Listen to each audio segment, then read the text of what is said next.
for tuning in to Hacks and Hobbies with your host, Junaid. In Season 2 of Hacks and Hobbies, we're visited by our amazing guests coming from all walks of life. We want to learn their story, their struggles, and their journey on how they got to where they are today. So stick around. In this episode, we get to speak with Omozua Isiramen. I think I got that right. Yes. Awesome. She is a NeuroCoach. Wow, I've never heard that word before. I love it though. She helps good leaders achieve greatness.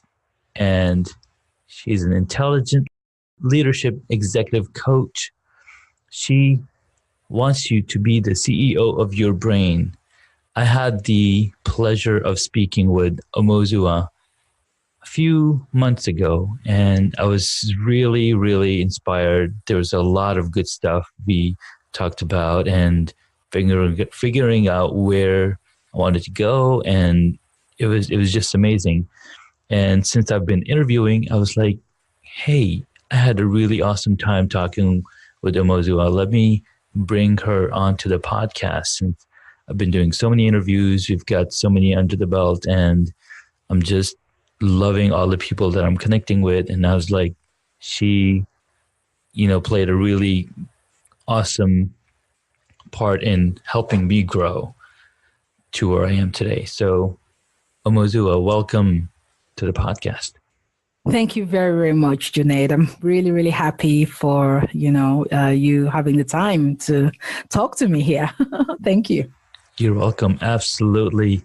I mean, the one thing that we have in common as human beings is that we can have some really great conversations. Yes, absolutely. Yeah. So tell us a little bit about yourself, how you became the NeuroCoach and how you got here. I've been blessed in my life to have had a career, started out as a teacher, which meant that a teacher in a school for adults. So we were teaching people in different careers, different backgrounds.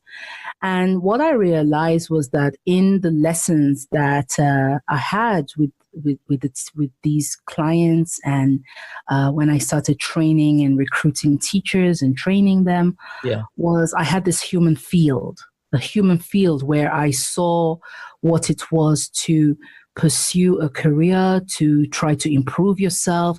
But then the beginning of all of that was you were human, and everything that you did started with that knowledge, that knowing that you're human, and everything that you know about yourself or you don't know about yourself, that's literally how you go through whatever it is you want to achieve. So I had a lot of time to observe. I was not a coach back then. And I remember once I was teaching someone who then turned out to be the former president of the ICF Luxembourg branch. And he said, you should become a coach. Have you thought about that? And I remember giggling like, oh my God, really? I'm not athletic or anything. He said, no, not that kind of coach. So that's literally how my journey into this whole field of how can you help people, as I then ventured out into learning what it meant, getting qualified, because I'm the kind of person, I've always said, if you work with people, you should be blessed by the teachings and the lessons that you gain when you do that, when you have that opportunity. So make sure you know what you're doing. It's not a game, it's a life. So for me, it was very important to be trained, to really have tools, to have techniques. And anyways, as a teacher who trained over 500 teachers back then when I was doing that job, it was very necessary to have tools to know how to enhance your own skills, right? Yeah. So I became certified as New Insights life coach. And that's literally how my journey started. It was very interesting during the training because I realized like, wow, I do that. That's what I do when that happens. Oh, that's really interesting to know that those things that came very natural to me had names. They were techniques, and I was like, wow, fantastic. So I moved on from there. I had the honor of meeting someone who was someone that worked with Richard Bandler, the founder of neuro-linguistic programming. And he also was a guru teacher in emotional mastery. So he had said, well, I've seen your work, heard what you do. Would you want me to train you? And that's how I joined his group. And, I didn't know what to expect, but I really then got a better understanding of what I always felt I knew about humans. Like I always felt everything you achieve, everything you feel, everything you decide, it always starts with what you feel. Yeah. And so that it just complemented everything. Like, wow, understanding emotional and personal mastery and how it affects the way you lead, how it affects the way you speak, you communicate, you relate to people, how you interpret things, how you feel, how you get yourself out of poor and unresourceful moods, how you're able to influence people. All of that starts with you knowing who you are, what are your triggers, and knowing how you navigate those feelings, navigate those emotions so that you remain resourceful, so that you catch yourself as life happens. Yeah. And then I did that and continued coaching, continued working on my job. But then, the more I coached, the more I knew that I just need to know more. Emotions, they intrigued me. And that's how I came across my neuroscience teacher, Shantae Taylor, and it was just amazing. Neuroscience for coaches. It's about your mental energy, attaining productivity, attaining peak performance, knowing yourself. So everything became rounded. I felt it was like a perfect tiramisu, layered properly. Everything in the right amount, not having one layer that has too much cream or too much dough, just everything properly layered. And I felt I was very rounded in what I knew. I could use the stories of so many amazing souls that I had come across to understand more why we react the way we do when life happens. And I always say life happens just because for me, it's not about good or bad. Life is not good or bad. Life happens.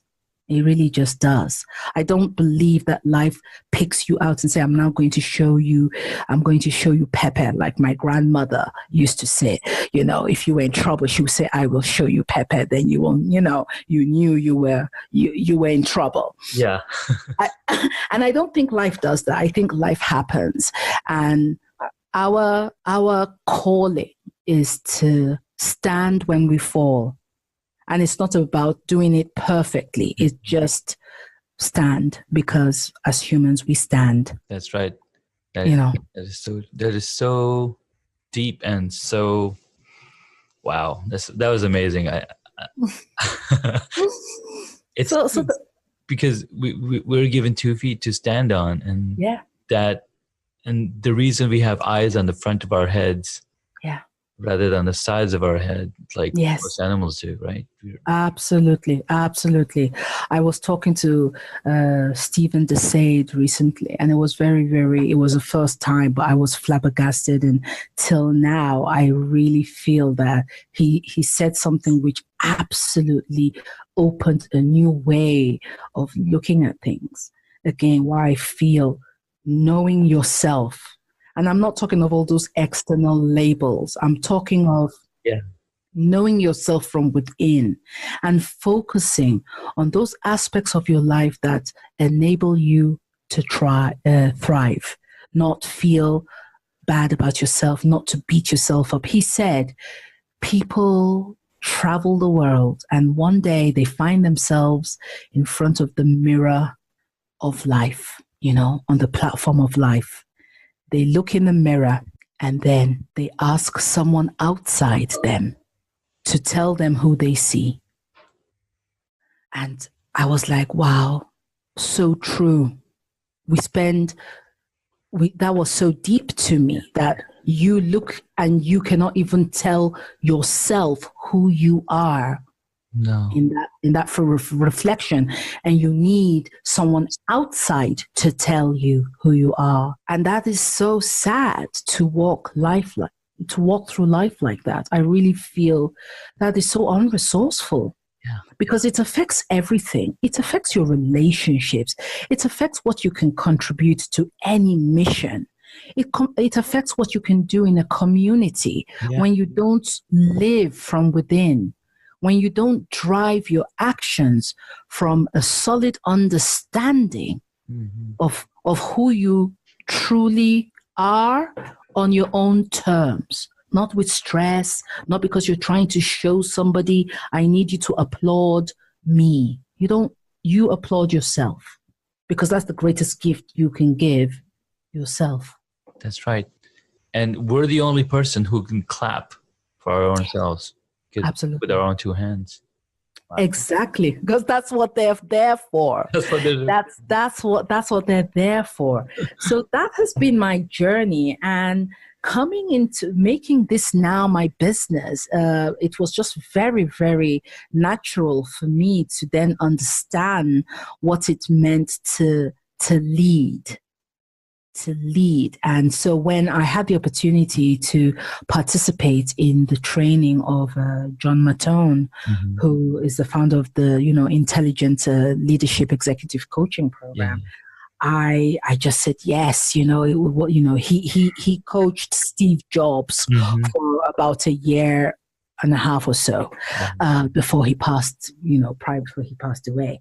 But that was just so intriguing to me to know, okay, Omo, you want to work on leadership. Everybody is a leader.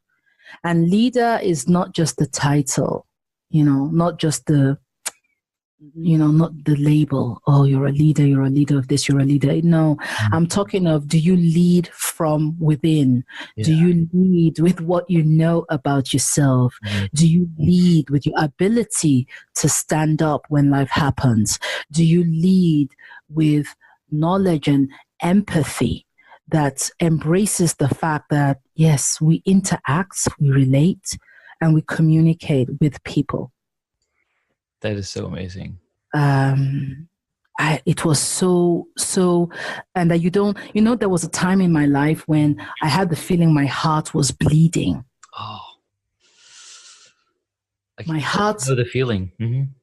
My heart was bleeding. It didn't matter what I did. Yeah. I just could not relieve myself of that pain. I remember there was a time I'd go to church and they have that moment when they ask people to come to the front if they wanted to be prayed for. And I don't know what, normally I would never get up, because that was also the first time I went to that particular church. And I did get up. My legs took me to the front, and the lady, one of the elders of the church, she said, what should I pray for? And I remember saying, please pray for my bleeding heart. Wow. It has taken me a long time to understand that what I felt then, I felt it, but I didn't understand what it was I was feeling. And then on top of that, I didn't understand back then that what I was feeling was a call for me to act. That's right. Yeah? It's not You're getting a call from a spiritual call that you cannot see. Yeah. It's a thought put in your mind, like exactly. You've got to do something that's bigger than yourself. Exactly. And I have to do something more than just sulking and whining and not exploring. There's this, people say the map is not the territory. Yeah, it's not. So if you keep on just whining and circling in your map, and you never, that means you're not being creative. That means you're not being innovative. You're not looking for solutions. I feel it's like a goulash that is overcooking, like an Irish stew that is boiling and boiling and boiling and boiling. and it's, I think if it's not going to get any better than what it's become. Right. So you need to explore. And I think that's what emotional mastery is all about. Explore and do something beyond the obvious. You feel something, that's the obvious. Explore. Yeah. Know that you can touch it. Feelings, they leave as swiftly as they come by. Yeah. But if your actions are now directed by what you feel, that means then you're holding on to it and it is directing your actions. So is it resourceful? Then go ahead. If it's unresourceful, explore. What other thing can it be telling you? Yeah. Let's take an example. If somebody feels extremely jealous, which is so easy these days, and I use the word feel. Mm-hmm. There's a difference between I am jealous and I feel jealous. Like I said, feelings, they leave as swiftly as they come if you let them go. If you feel jealous because, I don't know, somebody has more views, somebody has more houses, somebody has more fans, I don't know what, the various things that people can be jealous about. Yes, okay. What message could that emotion possibly be asking of you beyond the fact that you're feeling bad and hating the other person, which is another emotion, another unresourceful emotion, right? Which is not making you feel any better. Mm-hmm. It's not helping you with anything at all. Wow. Yeah. So what else is the message? Mm-hmm. What else could that emotion be telling you? Maybe it's saying, you actually would like to, you find it nice. Deep down, it aligns with you to have that you saw the other person has, okay? Mm-hmm. It's aligned with you. You would like that in your life. Okay, so then what do you do if you really want it, if it's really aligned with you, if you really feel it will fulfill you? Then it means beyond being jealous and angry and hateful of the other person, it means you could take steps to say, how do I get that? Because I really would like that. Yeah. What steps can I take? So you see, you focus on yourself, and then you can tap into your own creativity and your own senses for problem solving, and you become resourceful. Wow. Yeah. And so that's what personal mastery and emotional mastery is all about. Wow. And you can imagine, if you are so good at doing that for yourself and you are a leader, how amazing is it when you lead others and you help them to discover that in themselves? Yeah, that's really amazing. As a listener to this podcast, I appreciate you guys. And I've talked so many times about the platform that I use, and that's Anchor.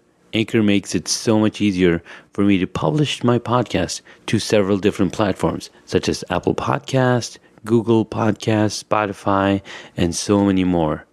Anchor is a one-stop shop for recording, hosting, and distributing your podcast. Best of all, it's 100% free and ridiculously easy to use. And now, Anchor can match you with great sponsors too, so you can get paid to podcast. I absolutely love Anchor, and I use it to record my podcast, Hacks and Hobbies, that you're listening to right now. I love the ease of use of the Anchor app and the way that I can publish the podcast. So if you've always wanted to start a podcast, make money doing it, go to anchor.fm/start to join me and the diverse community of podcasters already using Anchor. That's anchor.fm/start. I can't wait to hear your podcast. Yeah. That's what leadership is about. It's not only about affirmations or lighting candles. No. It's really about, I would say, walk the talk. Yes. But understand the talk. You got to understand it before you walk it. Exactly. You got to understand it. Yeah. It was so interesting that somebody, a lady, had written something which I absolutely found fantastic. She said, she had said something about clarity and what people focus on. Yeah. It was interesting because she said many people want to achieve a lot. They want success. They're thinking of all these outcomes, and there's a lot of talk about, oh, the outcome, that's what matters, etc., etc. Absolutely agree. But what possible outcome can you get? How do you really get there when you're skipping the middle part? Yeah.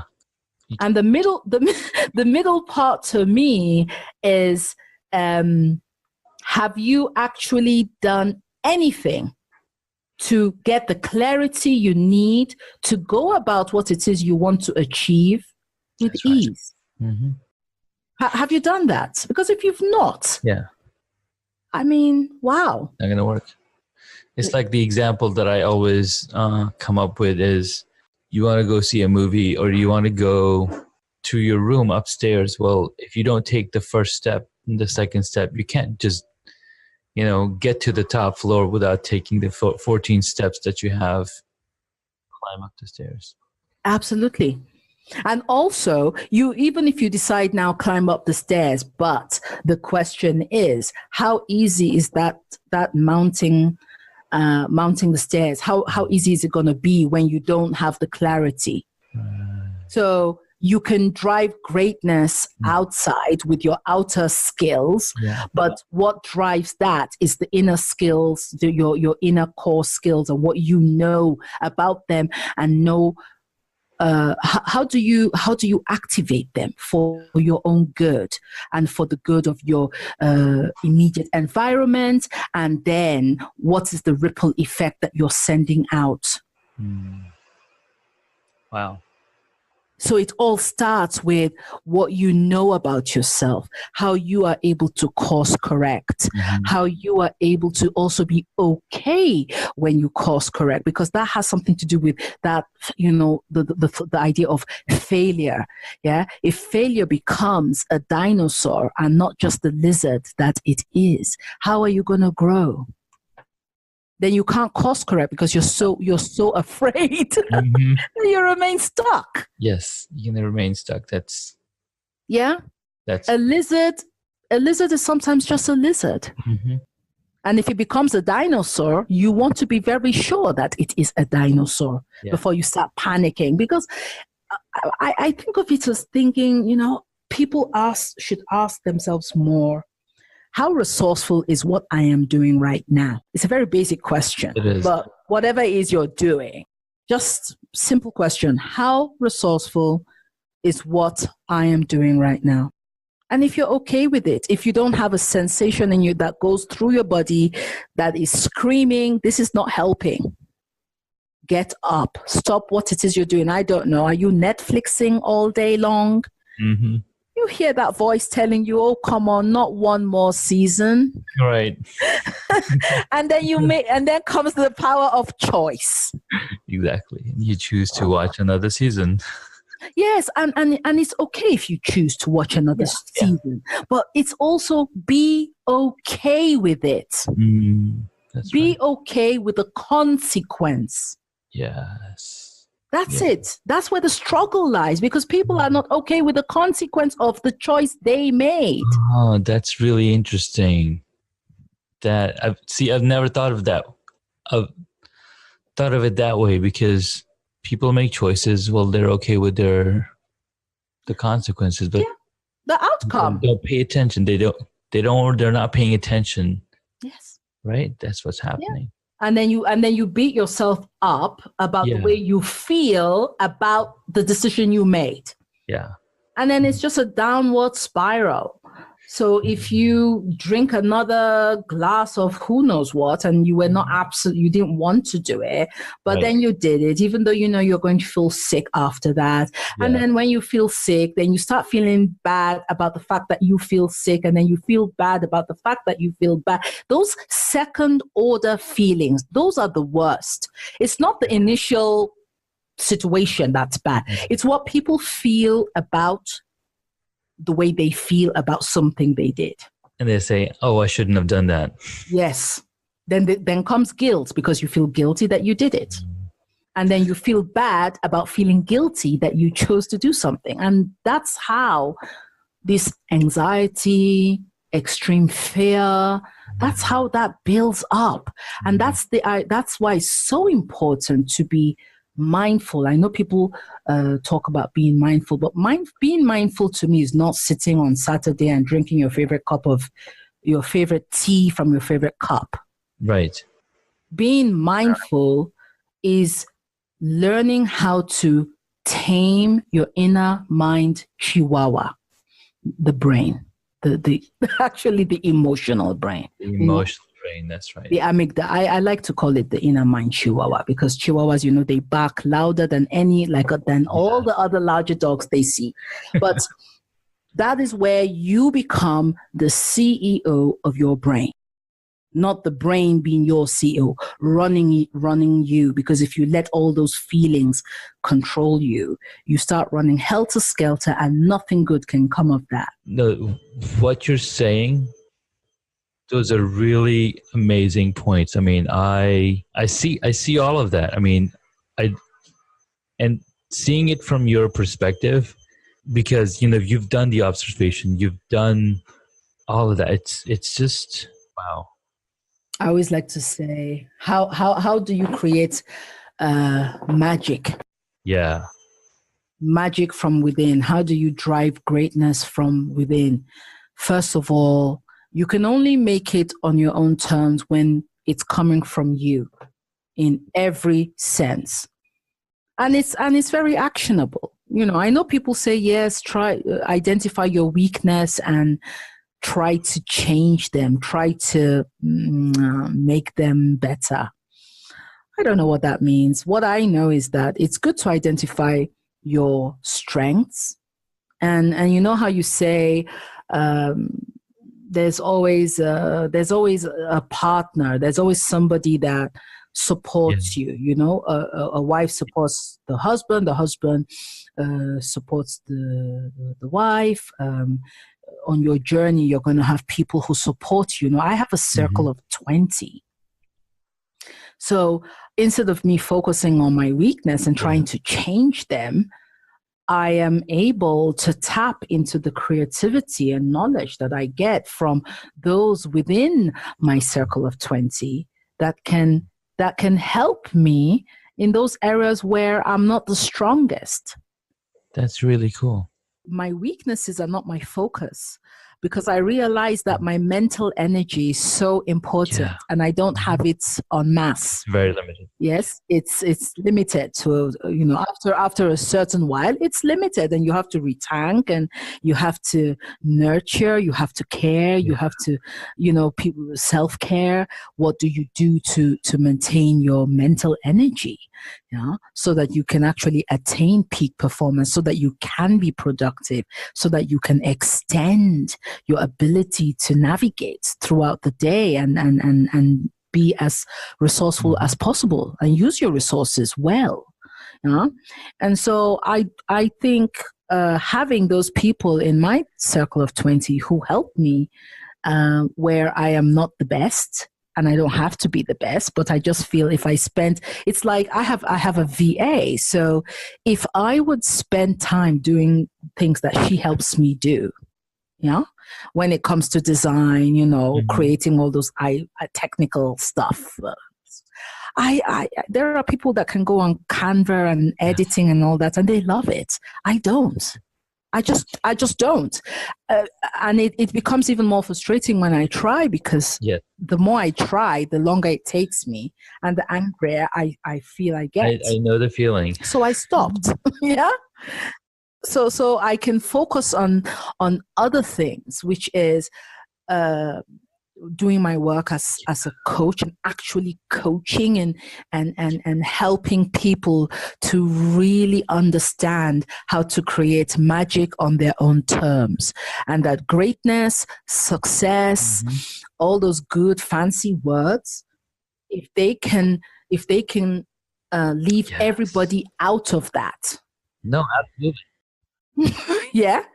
In how good or bad it is. If they can leave everybody out of that and just focus on those things from what they know about themselves and what they're able to activate outwardly, life would be so easy, in the sense that you will slide through like a river. You know? Sometimes a bit rough, sometimes a bit smooth, but you keep on flowing. You flow, and it's good. And if there's a blockage, you just you're able to course correct, and that's what life is all about. I find that so amazing. I look at Nelson Mandela, and I know how, if he were a river, and one would consider the period he was locked away as a time when he was blocked, but the moment he was let go, he just kept on flowing. You have to keep on going and expand your mind, and because this is the only, like they say, YOLO, this is the only life you've got. You're not getting out of it alive, so make the best that you can. Because when Nelson Mandela came out, he was not angry, not hateful. He was none of those things. He did not have a grudge, right? He didn't. He was still the same person that we knew before he went in. Yes, but also I guess he did feel those things. I guess he did, but he didn't let it. He didn't let it control his actions. That's the difference. Yeah, I mean, we shouldn't see, those are bad emotions, those are good emotions, right? There are resourceful emotions, and there are unresourceful emotions. That's all it is. Okay, and it's either your act is driven by one of them. Yes, that's all it is. And both of those emotions are necessary. Yes, of course they're necessary. I mean, some amount of fear is good. Some amount of anger is good, because anger can also be a source of motivation. Yes. If there's something you've had to fix for months and you didn't do it, and now water starts leaking from the roof, the fact that you're angry about it might get you to now finally get up and fix it, right? That's right. Yes. So it's, what is the action that comes once your brain has interpreted what you feel? Yeah. Do you react or do you respond? True. That's a deep question. Some questions for you. What is the one hobby that you wish you got into? For me, it would be playing a musical instrument. Okay. Yeah. I tried, but no. Any instrument, any specific one, or?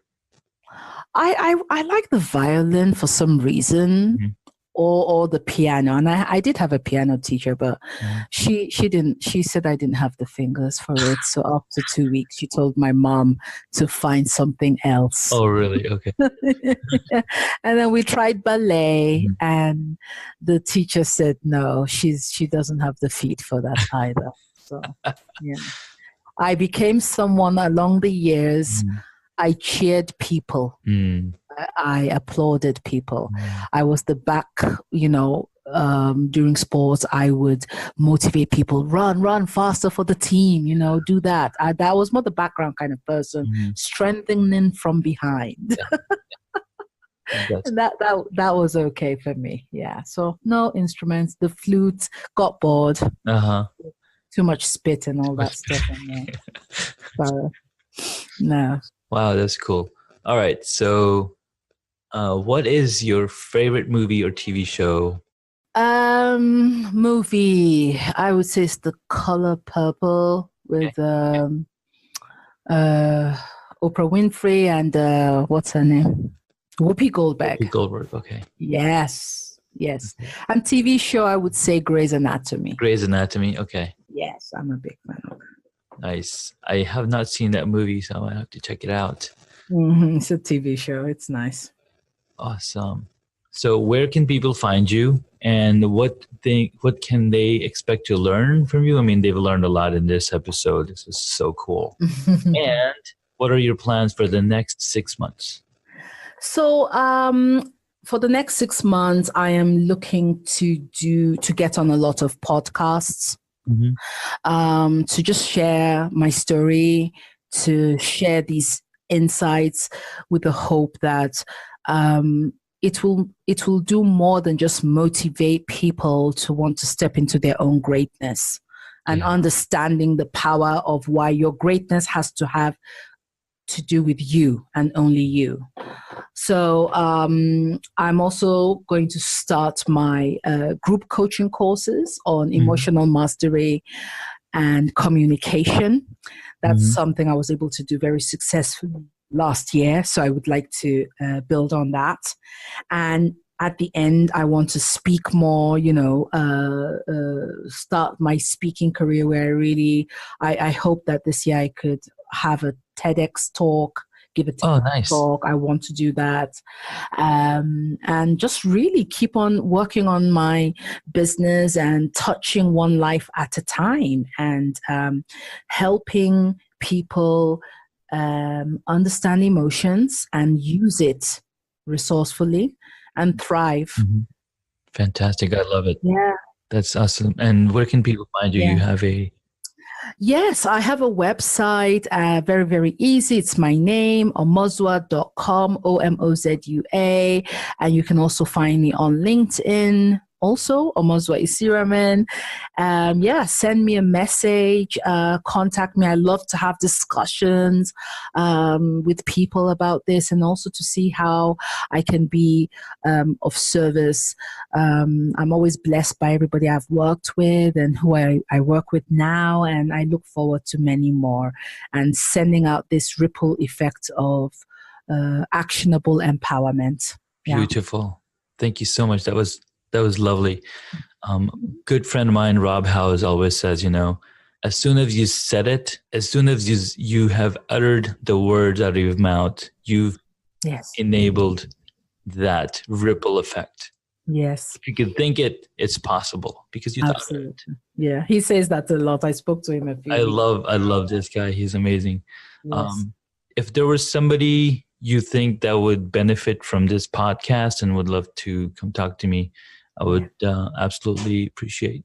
Oh, yes, absolutely. I would definitely, I know a number of people who are looking to get on podcasts and who have amazing stories, inspiring human stories. So I really love it. I definitely wish to get on with That's all we're about over here on Hacks and Hobbies, because we like to focus on, the human development as being, morally straight and true, and do the best we can to help the world. Exactly. Well, thank you so much for coming on to the podcast. Thank you very, very much, Junaid. Absolutely honored. Thank you so much. You're welcome.